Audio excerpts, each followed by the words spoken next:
welcome to the Hutchins Center's Alumni Fellows Reading Series. We are thrilled to have John Drabinski return to the center to present his amazing book, Glissant and the Middle Passage, Philosophy Beginning, Abyss. We're also very much honored to have Professor J. Kameron Carter with us.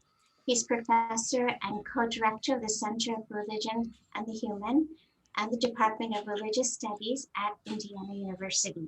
He will be introducing Professor Drabinski, and then after Professor Drabinski reads, he'll be engaging him in conversation. So it's all yours now, Professor Carter. Okay, thank you for inviting me to be in this conversation.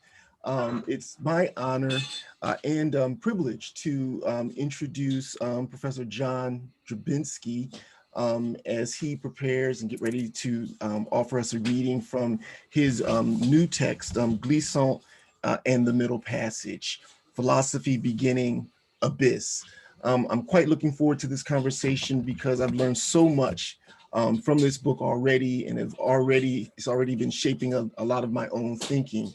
Professor Drabinski is a professor of English, I believe it is, at Amherst College. Are we still at Amherst College? At African American Studies and English at University of Maryland. African American Studies and English at the University of Maryland. And so I'm not going to eat up our time because I want to, as expeditiously as possible, turn things over to Professor Drabinski so that we can get going in the conversation. So without further ado, Professor John Drabinski. Well, first of all, I want to give a really sincere thanks to everyone who put this together, you know, from setting up the Zoom and calendaring, making the poster. There are lots of little bits and pieces of work that go into making these events. And so to all those folks, I really appreciate that work. It makes this conversation possible. In particular, Krishna, thank you for the invite. You're one of my favorite people on earth. And so, you know, getting correspondence and this invite and host with you is a real treat. Also, before I read, I want to say, you know, it takes a lot to write a book. It's a lot of effort. It's a lot of doubt. It's a lot of revision. What you want is a reader. What you want is a critic. What you hope for is an interlocutor. And so to have you as all of those things today, Jay, I'm really grateful for, especially because you're someone whose work I respect so much and also learn a lot from. So it feels like a real extra bonus to have you as a interlocutor for today. So I'm going to read from a few passages from the book. This first is from the preface, and the preface, this part of the preface is where I set out the stakes and character of the project. It's a philosophical treatment of Glissant's poetics, bits and pieces of his poetry and novels, but mostly his essays. And it's a philosophical treatment in that I, you know, as a reader of his text, take a philosophical approach to draw out those elements of his thought that I think otherwise lie a bit obscured. And so reading this first passage is my attempt to articulate the orientation of the book. There is first the question of beginning. We start with the abyss. This is Glissant's founding thought. The abyss is an irretrievable sense of loss. The middle passage has no representation. Rather, the middle passage is simultaneously the evacuation of meaning and the beginning of being, becoming, knowing, and thinking. How does philosophy think in this space, which is neither simply paradoxical, it resolves itself in Caribbeanness, nor ambivalent? Caribbeanness is neither backward nor truncated. I think this is Glissant's most challenging question to us. And it is not one that, to my mind, has been systematically treated in a philosophical register. I want to move the question of the middle passage to the center of philosophical thinking about language, time, history, memory, embodiment, subjectivity, aesthetics, and the very idea of the task of thinking itself. Glissant's poetry and poetics comprise decades of testimony to the centrality of the Middle Passage and demonstrate how thinking at the shoreline, side of arrival and memory and futurity, makes Caribbeanness a distinctive intellectual force. For philosophical thinking in that context, in the context of the Americas and more broadly across the globe, this motif and Glissant's work generally remain a relatively new proposal. While questions of race and racism have slowly moved onto the horizons of white European and white American philosophy, we have not seen the experience of mass displacement, death, and forced migration taken seriously as founding philosophical moments, concepts, and revolutionary reconstructions and deconstructions of meaning. This is the global context. But beginning with the Middle Passage is also a revision of the anti-colonial and post-colonial prerogative of so much mid-century Francophone thought in the Caribbean and Africa, Frantz Fanon, Leopold Senghor, and Aimé Césaire in particular. Rather than resistance to domination and visions of futurity that flow from anti- and post-colonial visions, Abyssal Beginning, this used to be the title of the book, Abyssal Beginnings, but in the process it got changed. Abyssal Beginning is a story about the intersection of traumatic loss and world making, creolization rather than new humanism, as it were, Afro-Caribbean world making rather than genealogies of ideas of race and their decimating after effects. There is already beginning and world. Here Glissant breaks from the mid-century moment. Here creolization makes creolité possible.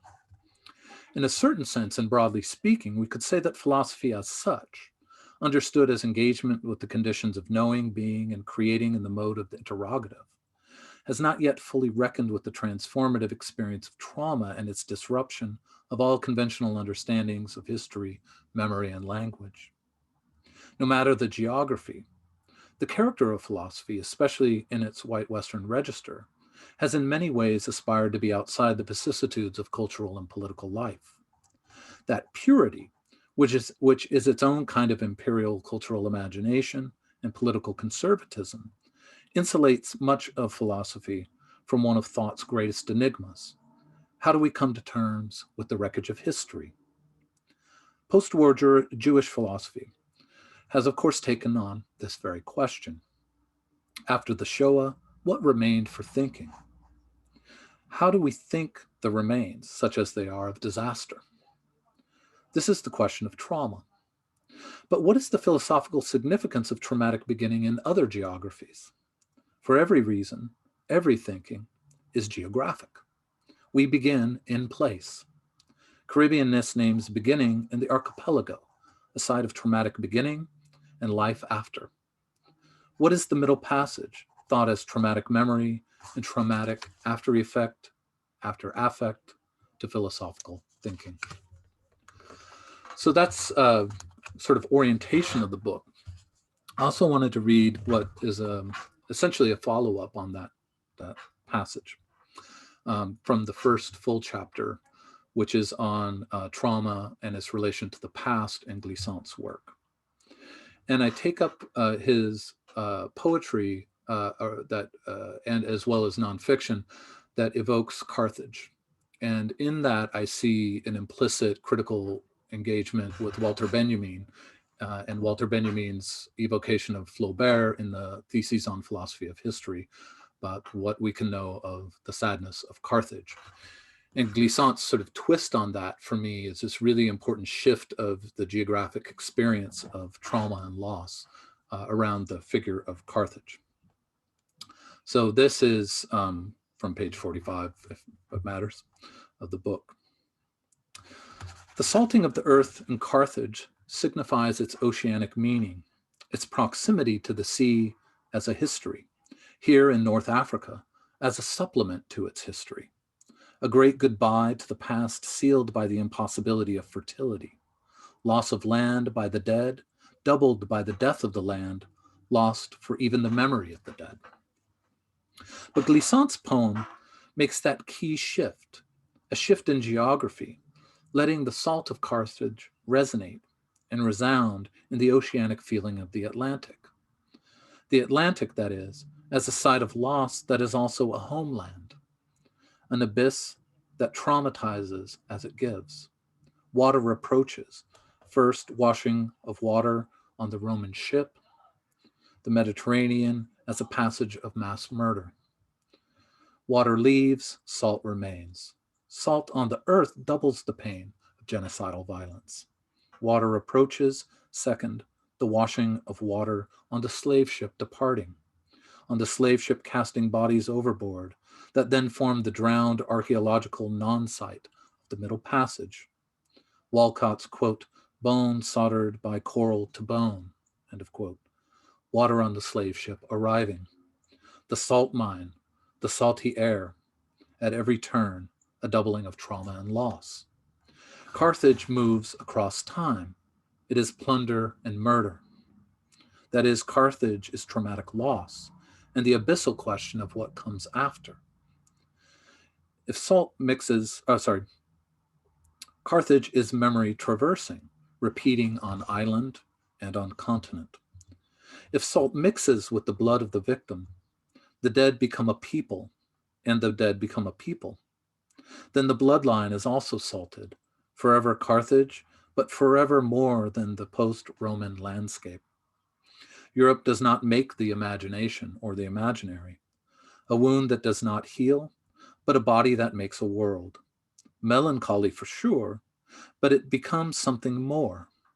We can recall Walcott's rage against the very idea of a claim of paternity. I have no such father, I want no such father. It is the lament of Carthage after the Middle Passage. The knowing approach of the water, departure, cane syrup in the hold, arrival, salt in the wounds. So last little bit to read comes from the final chapter, which I actually think is the weakest chapter, and the one chapter I really wish I could reconfigure, but here we are.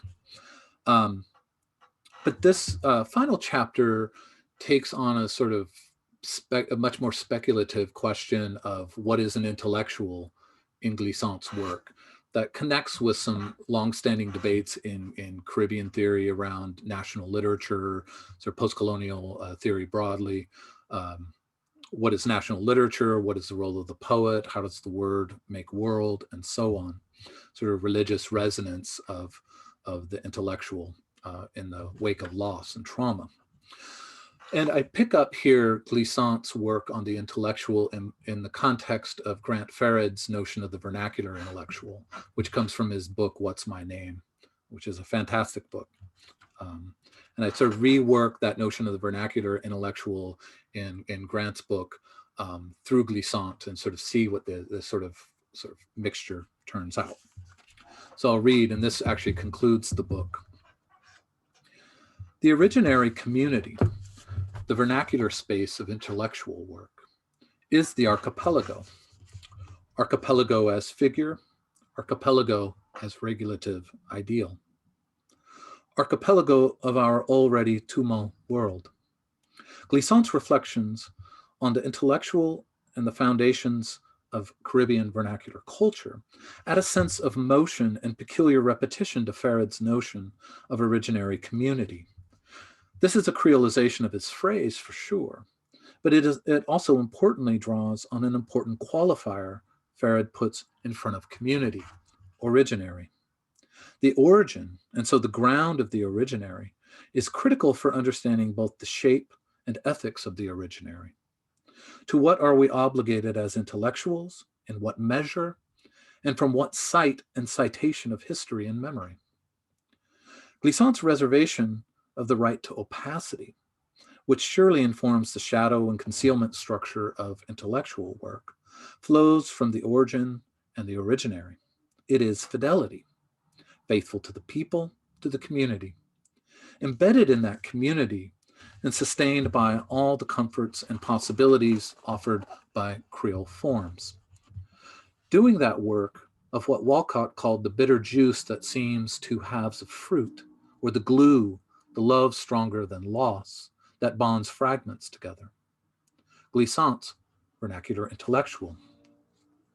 In this shift, Glissant breaks with the organicity of any non-rhizomatic model, of course, but always in the mode of saying yes to the life of those marked other, those who still practice the vicissitudes of becoming, saying yes, hearing now, beginning again, beginning without authoritarianism.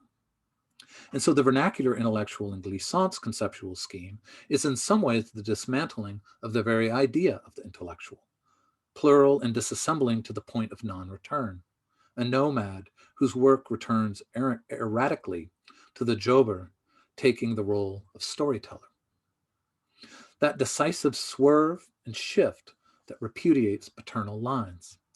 I'm thinking here of how Walcott ends his essay, The Muse of History, speaking back against both the African and European fathers who would lay claim to his life and legacy. Walcott lets them go and says yes to the orphaned life. His life's work is in many ways testimony to that moment, lived in the epic beauty of Omeros, or the discrete archaeology of the ocean floor in The Sea is History, or the wandering witness to reassembly in the Nobel lecture, The Antilles. Walcott's reckoning is always melancholic. Orphan narratives have a right to their sadness. But orphans play with language and place and make worlds. Orphans are not abject. And that brings us back to Glissant's great poem, his Omeros, we might say, his epic and anti-epic, The Indies. Glissant ends the poem with the intractable sea, older than the New World Caribbean and its memory and history, its womb abyss, the anti-origin of thinking and building, and so we end here as well. Quote, "O journey, these forests, these virgin suns, these waves are one and the same efflorescence. Our Indies are beyond all rage and acclamation. These are left behind on the shore, dawn radiant sailing the wave henceforth, its sun of splendor, inurned mystery, O ship, rugged calm of the horizons amid an uproar of currents, and the eternal fixity of days and tears." End of quote. Thank you.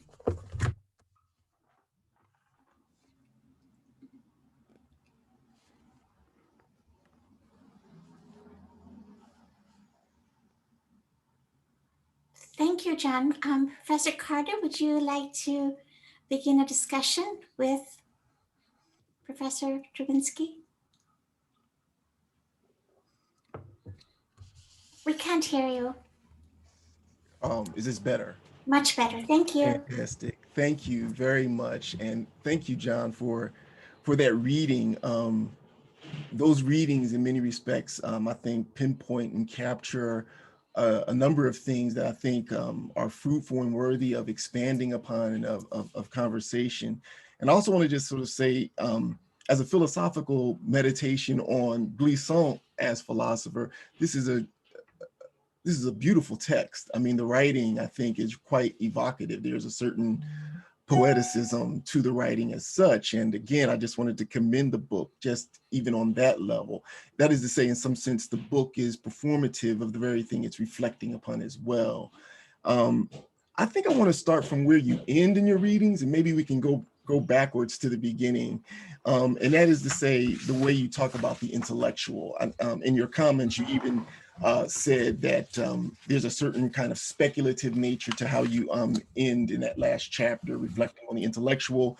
And you even said, I think, you used the language of a kind of religious resonance with respect to what Glissant is doing. Would you expand upon that, and particularly as a religious studies person, as someone who works between kind of like religious studies and poetics and Black studies? I was keen and sat up a little bit to sort of hear you say that, articulate that, because it was one of the things I wanted to put on the table for conversation about how the religious, or how even the mythic, how even, shall we say, the sacred sort of shows up in Glissant's work, how it informs his practice of what he calls a paraphilosophy. Would you sort of expand precisely on that notion a little bit? Yeah, so, I mean, there's a lot to say. I think the big question, you're asking about, the sort of religious dimension. And I've always thought that the distinction between really good philosophy and religion is pretty thin at best, and in many ways merge. I think, I would come back to the notion of apocalypse to think about this. And the way that, for me, apocalyptic thinking is actually the centerpiece of the Francophone Caribbean tradition, starting with Césaire and Fanon for sure, right? If we think of them as sort of foundational figures, that for them, for Césaire and Fanon, apocalypse meant an end of time and an entirely new world, right? And Césaire says in Notebook, what do we want? What do we see? The end of the world, right? That's an apocalyptic vision. And so with that notion of apocalypse and a clean break from history, I think that, that has that religious dimension, right? A messianism that where the world ends and something new comes to take its place. It's a new beginning. And for Glissant, I think one of his innovations as a thinker is to say, like, we don't have a clean break with history, right? We only have a clean break of history. We only have that kind of sort of binary logic of apocalypse, end of an old world and beginning of a new one, if we see the pain of history as fundamentally abject. But what he's trying to recover is this sense of, as I put it in that last reading, of the vernacular intellectual or vernacular culture, which in the Francophone Caribbean, just gets called Creoleness or Creolization.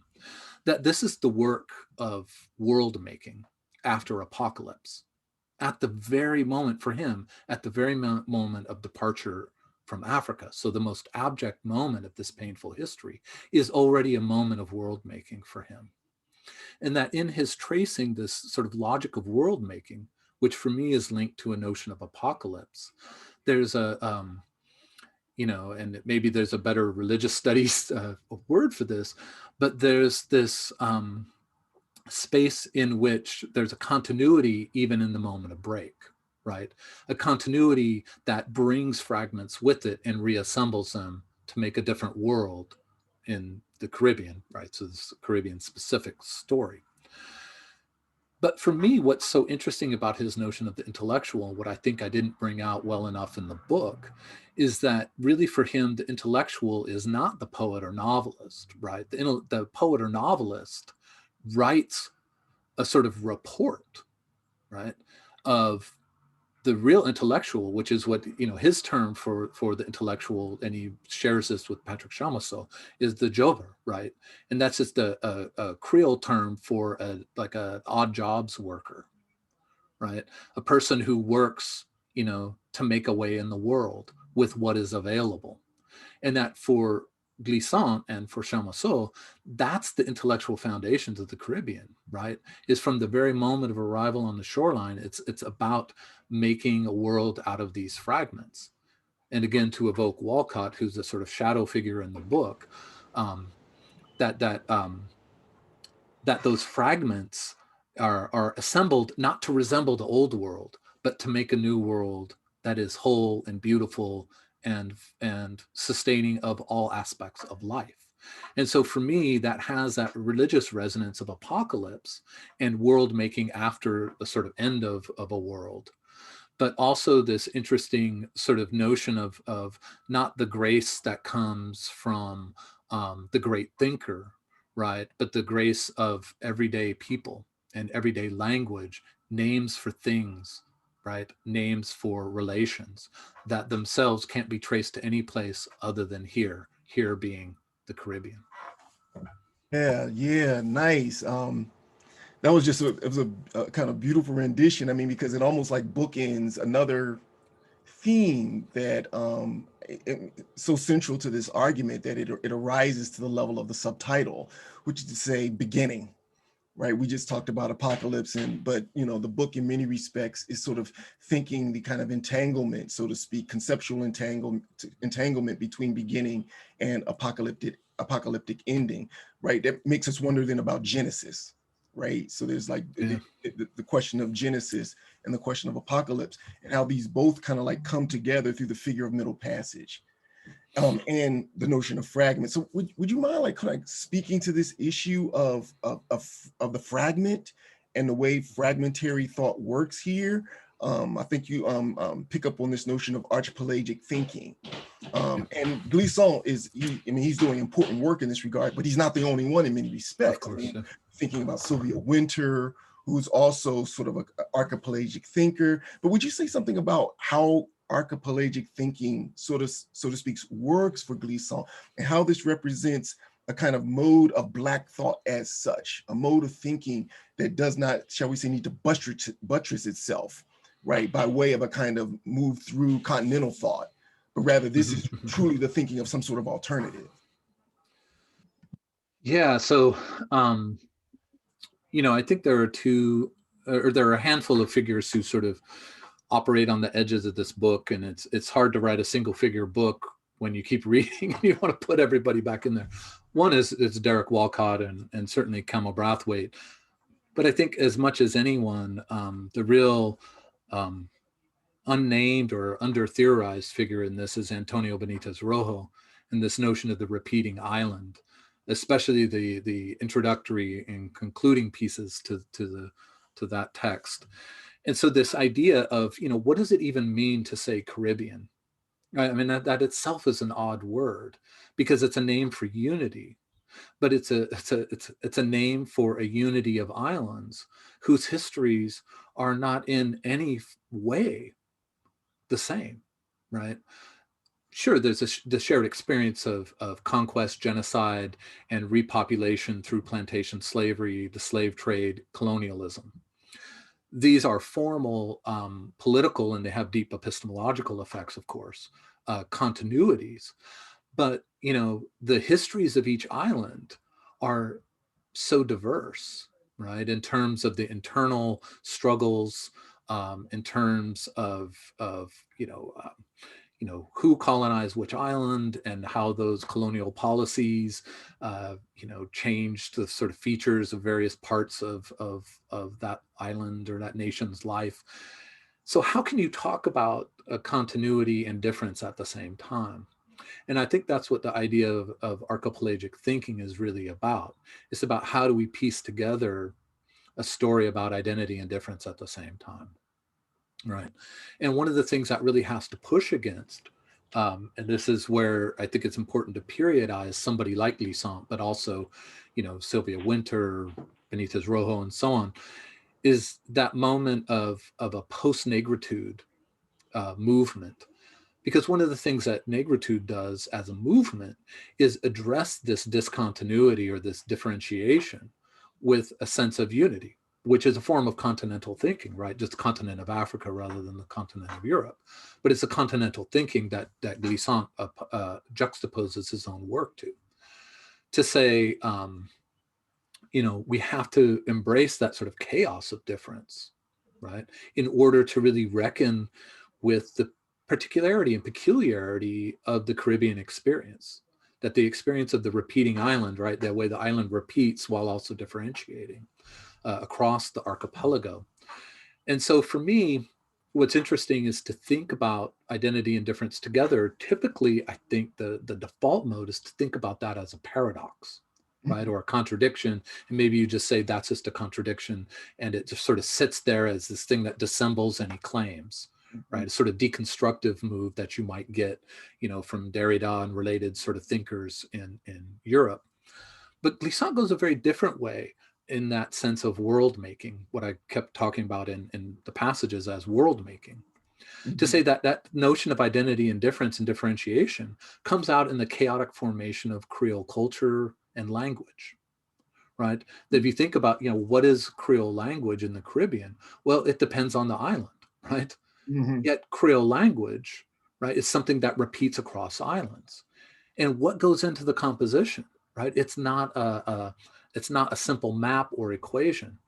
It has entanglements, as is the word you used, and entanglements for Glissant, and this is his evocation, so who knows about how far to go with it, but evocation of entanglement in quantum physics, right? It has erratic and unpredictable leaps, and that's exactly what is the profundity of this claim of identity and difference in a Caribbean context, in this notion of a repeating island or archipelagic thinking. It's to not see it as a sense of instability, but a sense of chaos that underlies the very worlds that are made from that chaos, so that it's not contrary to world making or contrary to life. It is, in fact, the sort of vibrancy of life. And Glissant says in an interview somewhere, which I had it in front of me, he's like, one of the things about living in New York City is, when I go back to Martinique, right, I have to relearn so much Creole because the way the language moves so quickly, right, and forms and reforms. And that sense of locality and motion and becoming and chaos, I think these are these productive, fecund ideas that are a post-apocalyptic world-making method, right, or reality that is not destabilizing, but is a sense of play and pleasure. Can't hear you. I can't hear you. You're on mute. I said I'm sorry about that. There's so many good things you said in that. I'm trying to figure out which way to jump at it. I mean, because there's so much good things were said. Let me come at it this way. I mean, as I was thinking and listening to you and thinking and reflecting on your book, I mean, I think one of the things that's at stake in the book is trying to think with Glissant as he thinks Caribbeanness or Créolité as an alternative imaginary of, for lack of a better word, I'll use this word from the Western tradition, but he completely eviscerates it, right? To think a different type of universality, right? Here, I sort of have in mind Cedric Robinson's notion of, in Black Marxism, the making of the Black radical tradition, in that small pivot chapter, sort of at the middle of the book, he rolls out this formulation talking about when we think about Blackness, we have to think about some other, what he calls an ontological totality, one that is askance from or breaks from that totality that is rooted in mechanisms of property and enslavement and grasping and ownership and so forth, that there's another kind of totality at stake when one thinks Blackness. And I almost get the sense that Glissant has got his own version of trying to work that out.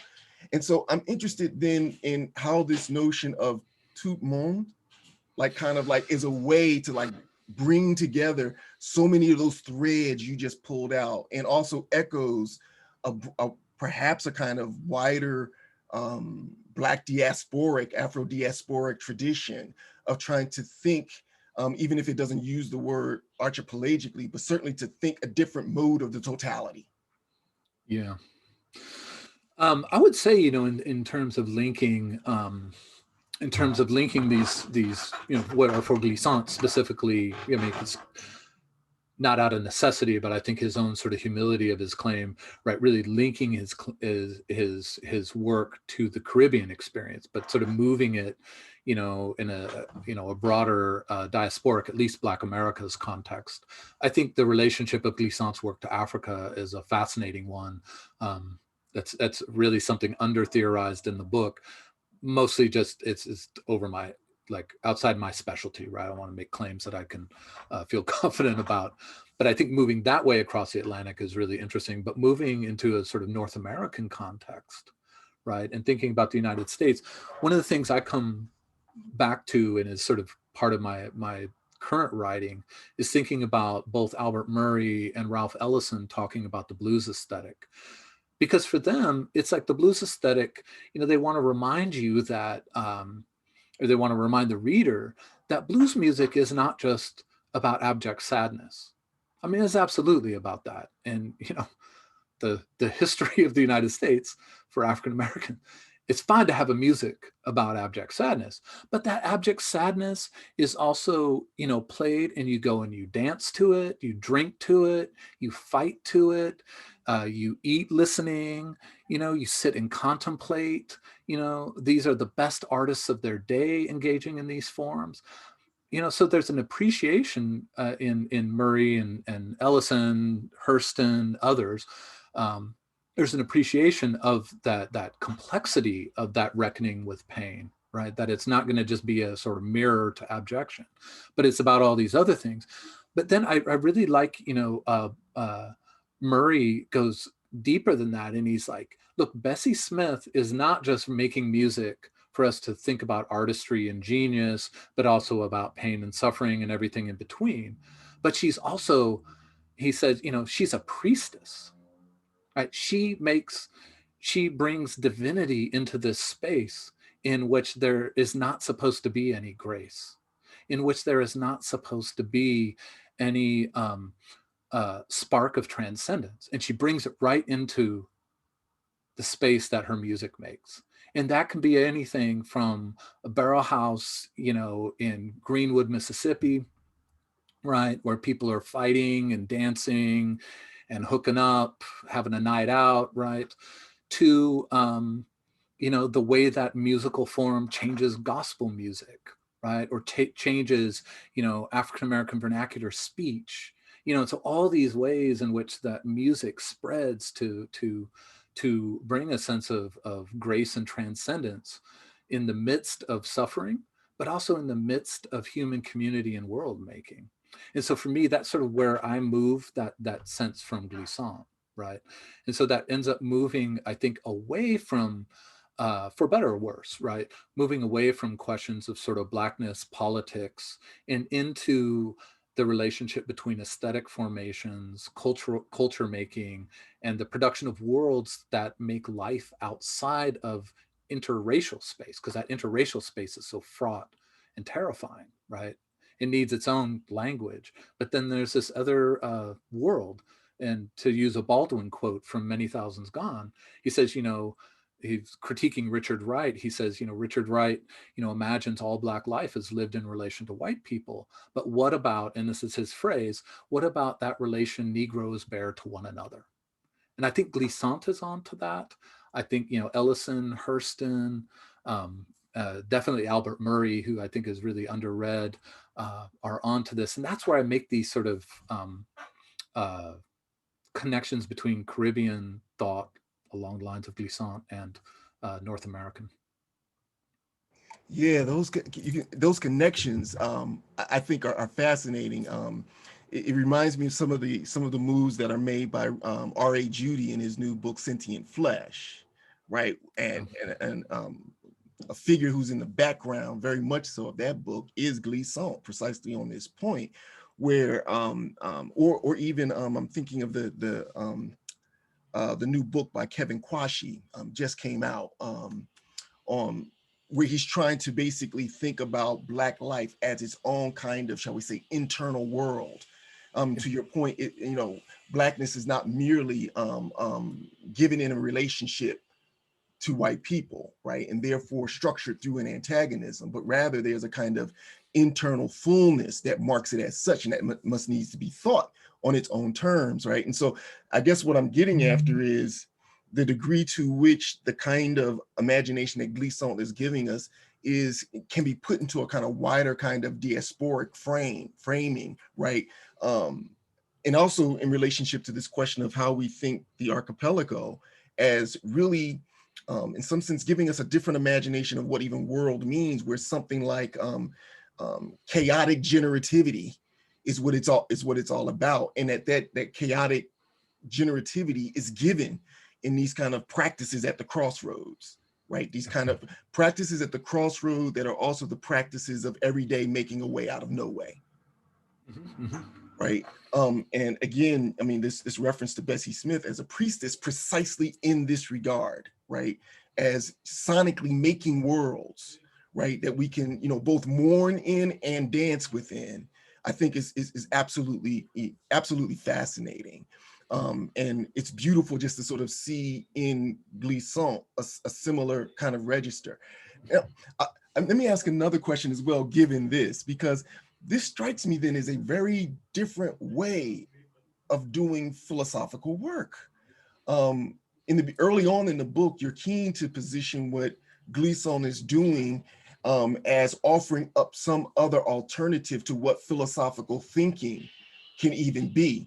and especially and now that you've like sort of invoked Albert Murray and through him Bessie Smith as a priestess, I would even say what religious thinking can be, what it means to act, or let's just say more simply, what thinking is all about. So given that question, would you say something about Glissant's notion of paraphilosophy, especially as that idea comes up in a number of his works that really haven't been brought into English, or actually some of that stuff is just being translated and is now, you can now get it in English. I mean, but that's only in the last few months that it's come out. But would you say something about paraphilosophy? Because it is something that I have struggled in reading Glissant in the French to access his thinking about this, and you beautifully explicate it across these pages. What is paraphilosophy, or the paraphilosophical? Well, I think, you know, for me, what it evokes is, I think it's like an ironic phrase, right? That it's that what he's doing and what he's sort of how he's proposing we go about doing philosophical work is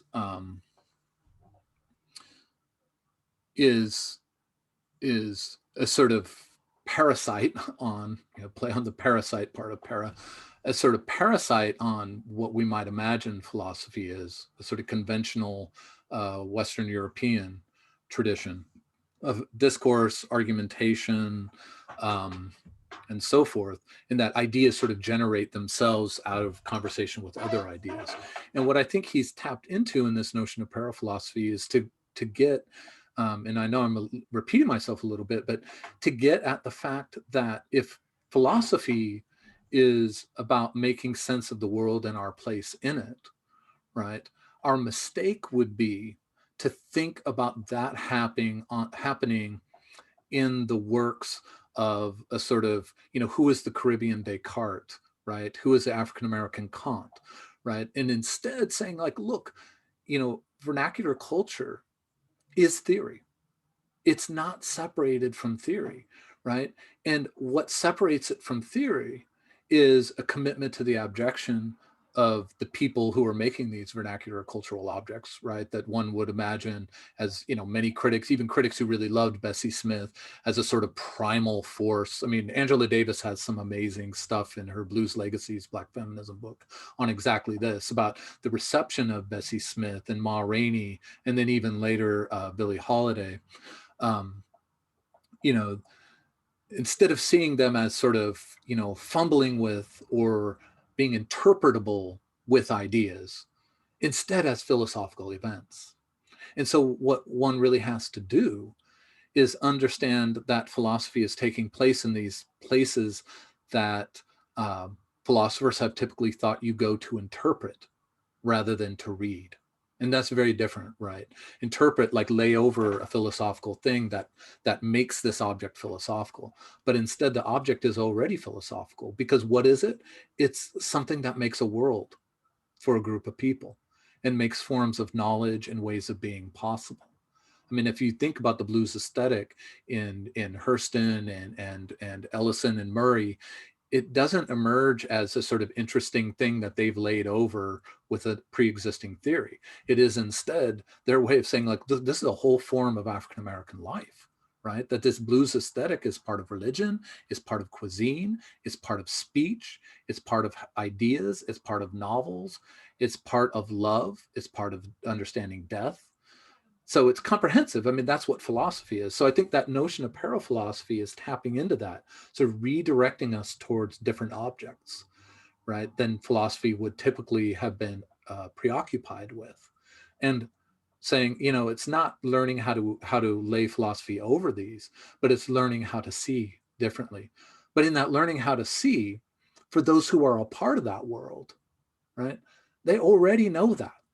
Right. And that's that I really like want to hinge a lot of this book on this notion of the vernacular. It doesn't need to appeal to anything outside itself. And for anyone outside it, or anyone trying to talk in an outside kind of language about it, one has to proceed from the understanding that this is a world with its own internal epistemology, ontology, aesthetic, ethics, politics, and religiosity. And when you understand it that way, you understand yourself as a reader who's immersed and sort of reporting as you sort out. Right? Yeah. That's so cool. I mean, it gets to this notion, man, that's so cool. It gets to this notion of, in some sense, poesis, right?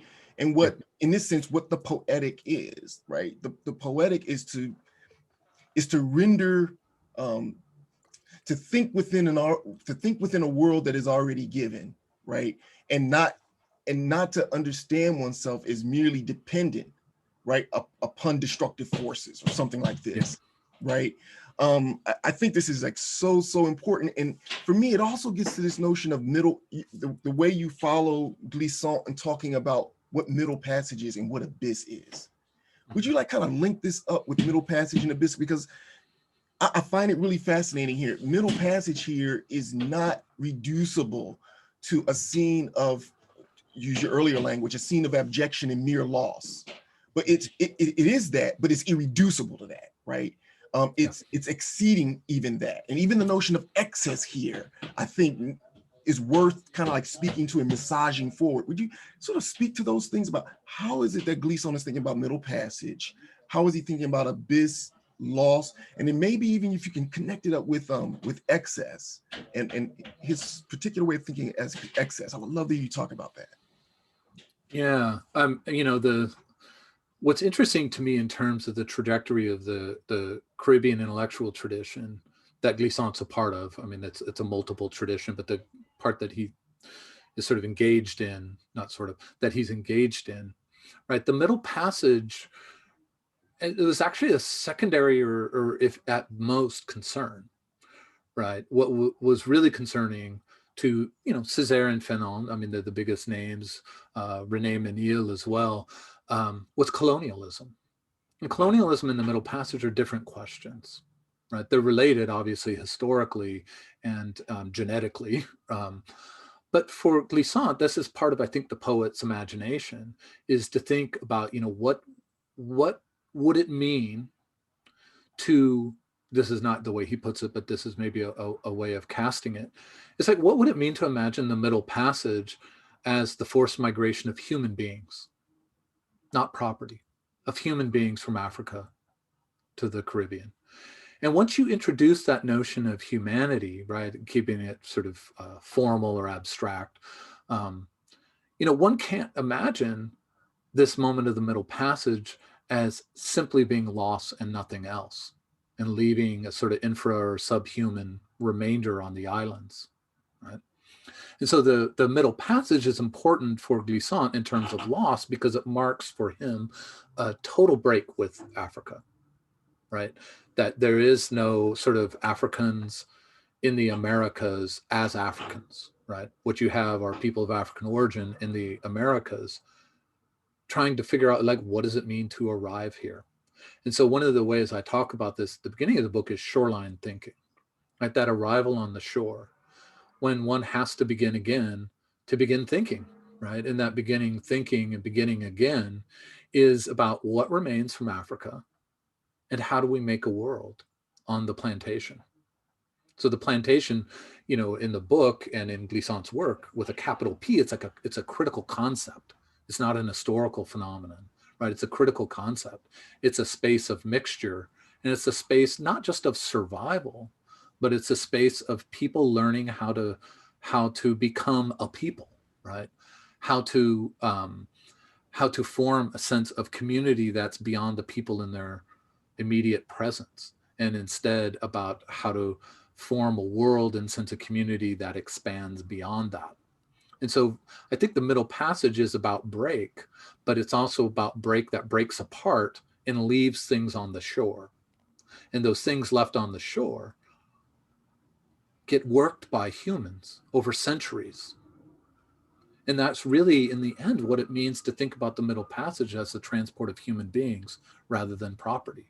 Because human beings are still human beings. I mean, that's just, it's a silly thing to say, but I think it's actually changes so much of how we think about something like the middle passage. This is just not just a drawing of the inside of the ship. It is that, and it is the bodies thrown overboard. Glissant is so attentive to that melancholy that haunts the spaces, but it's also an arrival in one of the most beautiful places on earth, where under conditions of exploitation and brutality that are unimaginable, it was still a place of beauty. It was still a place of human community and world making. Yeah, yeah. I almost want to ask you now, you know, does Glissant anywhere, or where does Glissant kind of like think about the human being? You know, what that even means, you know what I mean? Yeah. Does he go into that at any point? Because it seems to me, I have the book by Tiffany Lethabo King in mind, Black Shoals, right, where the image of the shoals is, and I think you invoked it. What happens when peoples of African origin come up to the shore, right? And Lethabo King makes a big deal about and uses it as a kind of theoretical kind of frame the notion of the shoal, where it's that point on the shoreline that is not utterly liquid, nor is it utterly land either. And so and then she builds from that, and she's thinking with, you know, other Caribbeanists, not least among them Sylvia Wynter, to sort of seeing that a different kind of imaginary of the human, a certain kind of critique of the human as we know it, in the name of something else. How about Glissant on that? Because that kind of shoreline thinking, I think, is really interesting and important. Yeah, I know that. I just saw the chat from Krishna to, you know, we're going to take a couple of questions. I'll just say really quickly, you know, I think the language of the human is something that Glissant avoids in large part because the notion of humanism was so potent in Césaire and Fanon. And so part of being in that trajectory is you want to distinguish yourself. I think his words for it are nomad and rhizome, right? And they end up being subjectivity rather than the human, to avoid a sort of overdetermination of those terms that come from, you know, Césaire and Fanon. They're such you know, paradigm shifting thinkers. I think he moves away from the notion of the human, but subjectivity really much more takes its place in the subject. But also to think, you know, he also avoids it because he's a sort of anti-humanist, right? He doesn't want to ever fall back on that sense of essentialism that the word might evoke. And moving without essentialism is really hard as a writer. It helps to be a poet. Right? Yeah. You could just work in a different kind of register. You know, somebody like me, you know, I'm just how do you articulate a sense of humanity without a notion of the human is a huge conceptual puzzle. I think he does it through poetry. You know, I'll leave it at that. Yeah, let's leave it there, but I hope someone brings it up in the Q&A because it's so important. I think the register of poetry for him as a theoretical site, if among other things that it does, it certainly is a way to intervene into a kind of the violence of Western humanism, right? As a destructive force. Yeah, but quick Q&A time, so I'll be quiet for now. This is fascinating, but we're getting close to the end of our time. So let me sneak in two questions, at least from the audience. James Bowers says, you see a symbiotic relationship between religion and philosophy. That being the case, is not the concept of apocalypse in Revelations not a continuation of the story in Genesis? In other words, why do we need to move beyond the apocalypse, but instead, why not understand it and draw from it in moving to a new reality? Both of you can answer, or one of you, however you want to take it. Well, I will leave the relationship between Genesis and the book of Revelations to Jay on this. I mean, I think for me, apocalypse is a really interesting figure, as I said at the beginning, because I do think it's part of the Francophone Caribbean tradition to think apocalyptically. And I will just say, as a personal side note, we met Jay at that Césaire conference, and I'd given a talk on Césaire and apocalypse on that. So it's I guess appropriate to come back to this. And so for me, it's a you know, I think we need as many words as possible for the middle passage, but we need words for the middle passage in reading Glissant that understand that disaster to not be abjection, but also to be about a new beginning. And so that continuity of sort of death and life, of ending and beginning, is for me what Apocalypse captures so in such an important and interesting way. Yeah. And I will just also say, just as a last note, I think makes really interesting connections between Glissant and a lot of Latin American writers, you know, around conquest. And so I think the experience of the Americas is also inseparable from Apocalypse and beginning, new beginning. Absolutely. I'll only very briefly, in a quite truncated way, say that in my reading of Glissant and many others, I think one of the reasons the figure of beginnings and endings of Genesis and Apocalypse are important is because in many respects, the violence of coloniality and so forth, the forced migration of persons of African descent into the Western Hemisphere, the kind of symbolic underbelly of that stuff in many respects was a kind of Christian theological imaginary, right? That Christian theological imaginary was the son of kind of symbolic womb space through which that violence passed. And so in many respects, it would make total sense to have to deal with that symbolic terrain and in some sense, work anagrammatically against it, right? To sort of, you know, or Gail Jones says, everything said in the beginning must be thought better than in the beginning, right? This is a kind of paragenesis statement. And then I take Glissant to be dealing with a kind of para-apocalyptic kind of refiguring of the endings, right? To think the end beyond the catastrophe. And these symbolically are an engagement with religio-theological tropes as tropes of colonialism as political theology. So it does make sense to do this. The question has become, can we track what they're doing in engaging? That's fascinating. Yeah. Thank you. One more question, please.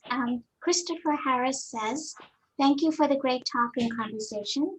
Could John Drabinski speak more on different sites of paraphilosophy that occur that he finds or has seen as particularly generative? I'm thinking of the rocks in the forest as opposed to César's tree in Glissant's Poetics of Relation. Yeah, it's a big question and a really great book, actually, book idea, Sites of Paraphilosophy. I think the relationship between landscape and thinking, it's a very fraught, you know, complicated, you know, relationship that, you know, has its own kind of debates. But I think in Glissant, it's one of the things he takes from, you know, Suzanne Césaire and René Menil's surrealism, is thinking about the relationship between landscape, the body, and thinking.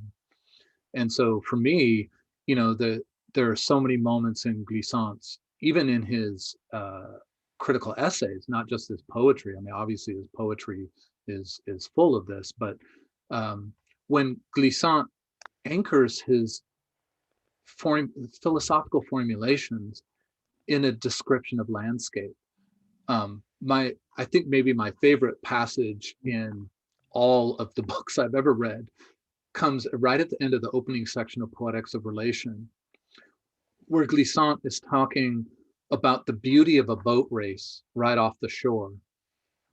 And that boat race, of course, going, you know, evoking the slave ship, that these are the same places. And that for me, it's like he's trying to make a claim, a philosophical claim. And his evidence is standing at the shoreline watching these boats. And it's rich because he's a great writer, right? He writes, even his critical essays are forms of poetry, but he anchors that thinking in the glimmer of the sun on the ocean, right? Elsewhere on the color of the mountains, and Césaire does this too, the color of the mountains in Martinique and the volcanic peaks or the black sand on the beach, and thinking about, you know, the way these aren't just sort of curious examples of theory, but the way they enact the theory itself. And for me, that, you know, that was my, I got into Glissant through various kinds of ways that are not that interesting to talk about right now. But one of the ways I feel like I connected not personally with his work, but what his work was trying to do, was those moments of standing at a shoreline in the Caribbean. And, I have it in the acknowledgments as the opening story, which people may like or not like, of standing on a shoreline and being overwhelmed by its beauty. And there's a plaque there that says, the trade winds from Western Africa blow directly to this spot. And here slaves were embarked from this era, from this date to this date. In that moment of being overwhelmed by the sublime morning beauty of the shoreline and the grotesqueness of what this sign was saying, Glissant's work is, obsessively coming back to these moments. And so for me, this is a way of doing philosophy, right? Through trying to place you via the power of words in these places and say, what does this make us think? And that's what it means to read Glissant, to write about Glissant that way. I just found overwhelming. I did my best in this book. We'll see what people think. But I think that's what he's calling us to think. Think in that space and what it tells us. That's what a poet can do. And I think that's why 20th century did not host a greater thinker. Thank you so much. And I look forward to your book on landscape and Glissant's poetics. Or anyone listening will go write it more quickly than me. So, but it's an important topic. This has been such an invigorating session, one of our most invigorating sessions in the series. And I guess we should close now, unless Professor Carter, you have some final thoughts, or Professor Drabinski. I will only say that this is a fantastic book. I've learned so much from it, and have found myself returning to it as I continue to try and engage and think with Glissant. So thank you for the gift of this book. Yes, thank you. Thank you both. It's just having a chance to talk about the book is fantastic, but talking about the book with you, Krishna, and you, Jay, on the screen, really, that's a really great way to, get into 2021. So thank you both. I really appreciate that. For us as well. Thank you both. Thank you so much.